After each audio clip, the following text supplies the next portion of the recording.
अब देखिए स्वामी जी, बहुत से लोग ऐसे हैं जिनको गॉल ब्लैडर में हुई पथरी और किडनी के पथरी एक जैसी लगती है, जबकि दोनों में बड़ा फ़र्क है। गॉल ब्लैडर में हुआ स्टोन पित्त के बहाव को रोक रहा होता है और किडनी का स्टोन का असर जो है वो यूरिन की नली पर पड़ता है।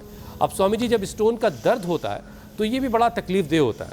इसमें फाइनली किसी को पेन किलर तक लेने की ज़रूरत पड़ती है और बहुत तकलीफ़ हुई तो वो IV और IM भी लगता है। तो स्वामी जी, इस दर्द को फ़ौरन रोकने का कोई उपाय आपके पास है आयुर्वेद में?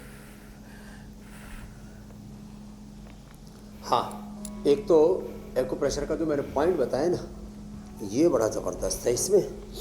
तो ये जो है हाथ में और पैरों में ये पॉइंट दबा दें। ये पॉइंट दबाते ही पथरी का दर्द तुरंत उसमें राहत मिल जाए, हथेली के बीच में।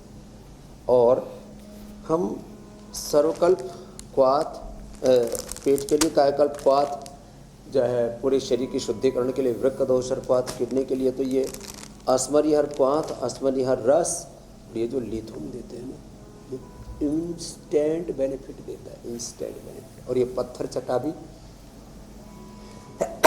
ऐसा ही है, पत्थर चटा गजब का लाभ है। पत्थर चटा के पत्ते खा लो और एकदम से। अच्छा स्वामी जी, देखिए मनोविज्ञान कुछ ऐसा बन गया है, दर्द में भी राहत देता है। साइकोलॉजी कुछ ऐसी बन गई। मैं सोच रहा हूँ कि किसी की पत्नी को दर्द हो रहा हो और पति जो है कहे कि लाओ मैं तुम्हारे पॉइंट्स दबाता हूँ, भी तुम्हें आराम मिलेगा, और कहीं वो नाराज़ ना हो जाए, तुम्हारा दिमाग खराब हुआ है, दवा लेके आओ जल्दी से, क्योंकि सारी साइकोलॉजी उसी के इर्द गिर्द घूम रही है कि दर्द हो रहा है तो दवा मिलेगी तभी आराम मिलेगा। ये एक्यूप्रेशर और पॉइंट्स वाली बात अभी लोगों को उस तरीके से समझ में नहीं आती है।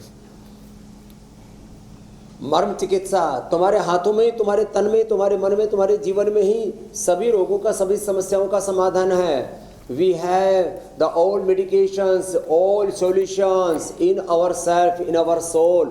ये तो लोगों को जानना ही पड़ेगा। आत्मा वारे द्रष्टव्यः, कर्तव्यः, मंतव्यः, गंतव्यः, श्रोतव्यः।